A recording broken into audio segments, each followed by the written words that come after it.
Video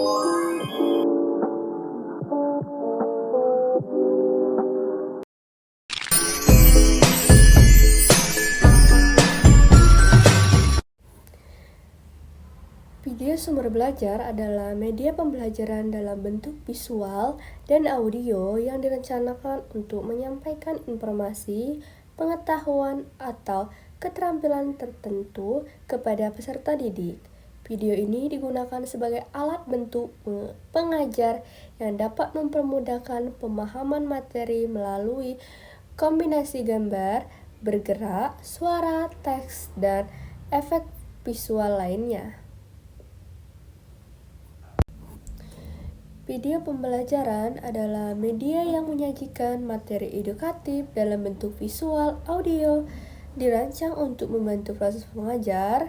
Media ini menggabungkan gambar bergerak, suara, teks, dan efek visual lainnya untuk menyampaikan informasi, konsep, atau keterampilan tertentu kepada peserta didik. Media yang saya gunakan adalah media PPT interaktif adalah presentasi yang dirancang menggunakan Microsoft PowerPoint atau aplikasi sejenisnya dengan fitur interaktif untuk meningkatkan partisipasi dan pemahaman audiens. Interpretasi dalam PPT ini dapat berupa tombol navigasi, kuis, animasi, hyperlink, atau elemen lainnya yang memungkinkan penggunaan untuk berinteraksi langsung dengan konten.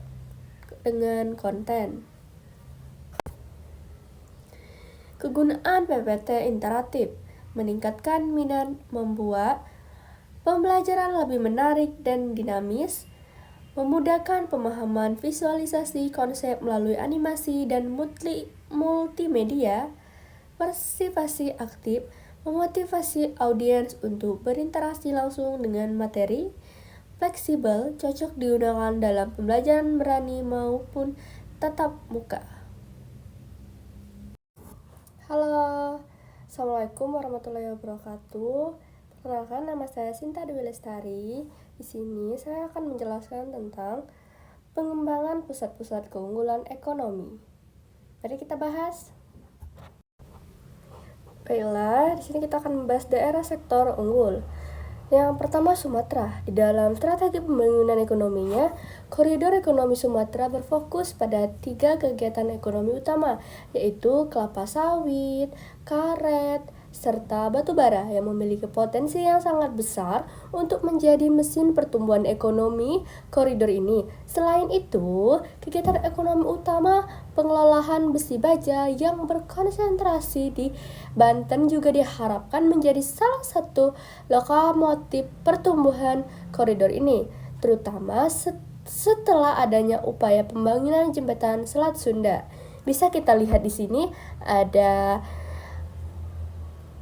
kelapa sawit, batu bara, karet, batu baja, dan jembatan Selat Sunda. Dan selanjutnya kita akan membahas yang kedua, Jawa. Pulau Jawa secara keseluruhan merupakan pusat ekonomi Indonesia. Terdapat PDB nasional, infrastruktur yang baik, dan populasi yang besar juga mendukung perkembangan sektor-sektor unggul di wilayah ini. Bisa kita lihat di sini gambarnya ada industri makanan dan minuman, tekstil, transportasi, dan metropolitan.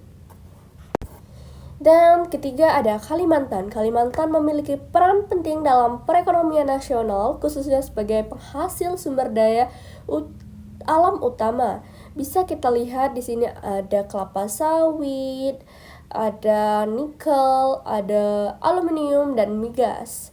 Selanjutnya ada Sulawesi.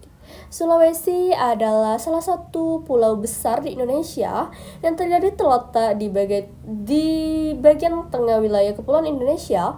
Pulau ini memiliki benteng alami yang beragam, mulai dari pegunungan, hutan tropis, hingga pantai. Bisa kita lihat gambar di samping, ada pertanian sawah, kakao, migas, peternakan, perikanan. Dan selanjutnya kelima, Bali NTT. Bali lebih maju dan fokus pada pariwisata internasional sedangkan NTT memiliki sektor unggul yang lebih berbasis sumber daya alam lokal. Bisa kita lihat gambarnya, ada pariwisata, ada peternakan, perikanan, dan lain sebagainya. Dan selanjutnya kita akan membahas tentang faktor-faktor yang dapat menjadi pusat pertumbuhan ekonomi Indonesia. Yang pertama, sumber daya alam. Setiap daerah memiliki potensi sumber daya alam yang berbeda-beda, dan khas sumber daya alam yang dimiliki dapat menjadi modal pertumbuhan ekonomi. Contohnya, kota Bontang di Kalimantan Timur dahulu hanya merupakan wilayah eksplorasi minyak bumi dan gas, kini lebih berkembang menjadi kota yang tumbuh pesat. Nah, selanjutnya 2. Sumber daya manusia. Kualitas dan kuantitas manusia sangat penting untuk mengelola suatu daerah. Produktivitas manusia yang tinggi akan meningkatkan pertumbuhan ekonomi daerah dan menjadi pusat pertumbuhan. Bisa kita ingat, kualitas dan kuantitas manusia sangat penting untuk mengelola suatu wilayah di Indonesia supaya menjadi maju dan berkembang. Dan ketiga, kondisi fisiografi. Fisiografi mempengaruhi perkembangan wilayah.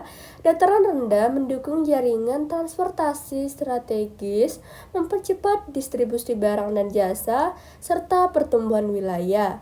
Sebaliknya, dataran tinggi yang menjadi sulit dijangkau sehingga perkembangannya lebih lambat. Dan keempat, fasilitas penunjang. Fasilitas penunjang akan mempermudah distribusi, interaksi, dan komunikasi antar wilayah sehingga pertumbuhan suatu wilayah berkembang dengan baik. Misalnya jaringan transportasi yang akan mempermudah kegiatan ekonomi khususnya dalam proses produksi dan distribusi. Baiklah, itulah materi pada hari ini. Jika kalian sudah menonton, saya terima kasih. Jangan lupa like, comment, and subscribe. Bye-bye. Assalamualaikum warahmatullahi wabarakatuh.